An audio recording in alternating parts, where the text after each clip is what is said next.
semuanya, kembali lagi dengan aku Chelsea Nazara Fenida di sini. Di sini aku akan menjelaskan tentang salah satu negara yang terkenal banget atau identik dengan gurun Sahara atau bumi. Ada yang tahu nggak negara itu negara apa? Jadi negara itu adalah negara Mesir.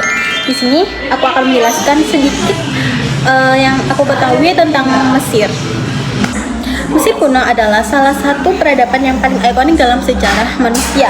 Bayangkan, sebuah gurun gersang yang tiba-tiba menjadi pusat ilmu pengetahuan, arsitektur, dan kekuasaan hanya karena satu aliran sungai, yaitu Sungai Nil. Sejarah Mesir dibagi menjadi 3 era emas. Yang pertama adalah Kerajaan Lama atau era piramida. Era piramida ini dimulai sekitar tahun 2600 sebelum Masehi. Fir'aun mulai membangun makam-makam raksasa. Inilah saat piramida Agung Giza itu didirikan.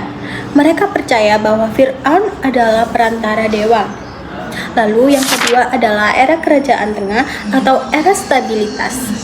Setelah masa kekacauan, Mesir ini bersatu kembali. Seni dan sastra mulai berkembang pesat, dan militer mulai memperluas wilayahnya di Mesir pada saat itu.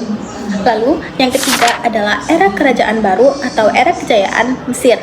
Ini adalah zaman Fir'aun terkenal seperti Ramses II, Tutankhamun, dan Ratu Hatshepsut. Mesir menjadi negara adidaya yang sangat kaya pada masa kejayaannya.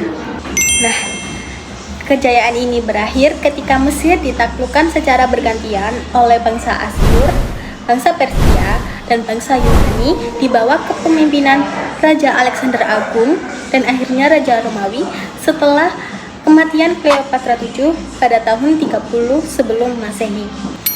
Jadi, ada fakta-fakta unik yang harus kalian ketahui tentang negara Mesir.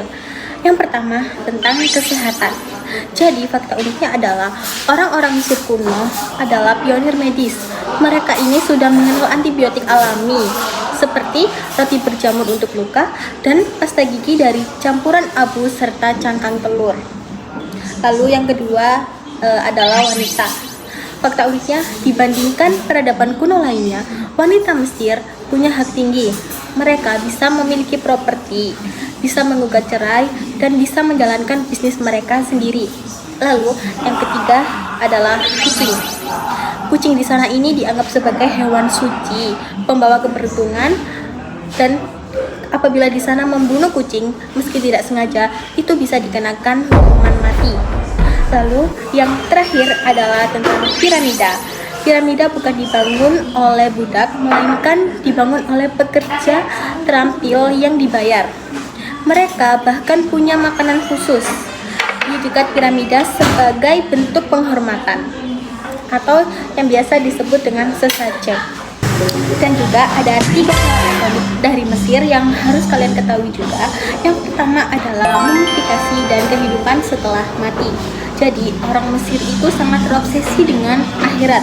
Mumifikasi dilakukan untuk menjaga tubuh agar jiwa itu tetap mengenali wadahnya. Menariknya, otak adalah organ pertama yang dibuang. Biasanya itu ditarik melalui hidung karena dianggap tidak berguna. Sementara jantung dibiarkan di dalam karena dianggap sebagai pusat kecerdasan. Lalu yang kedua adalah hieroglif atau tulisan gambar. Awalnya dunia modern tidak bisa membaca tulisan-tulisan di Mesir. Baru setelah ditemukannya batu Rosetta pada tahun 1799, para ahli bisa memecahkan kode rahasia di balik simbol-simbol indah ini.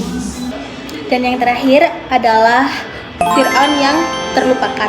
Jadi, Tutankhamun atau Raja Fir'aun pada saat itu sebenarnya bukan Fir'aun yang berpengaruh secara politik. Ia menjadi sangat terkenal hanya karena makamnya adalah satu-satunya yang ditemukan dalam kondisi hampir utuh, penuh harta karun, tanpa dijajah oleh pencuri makam selama ribuan tahun. Nah, jadi itu tadi adalah kurang lebih penjelasan mengenai sejarah tentang Mesir kuno dari aku. Sekian. Terima kasih, dadah. Oh my god! Wow!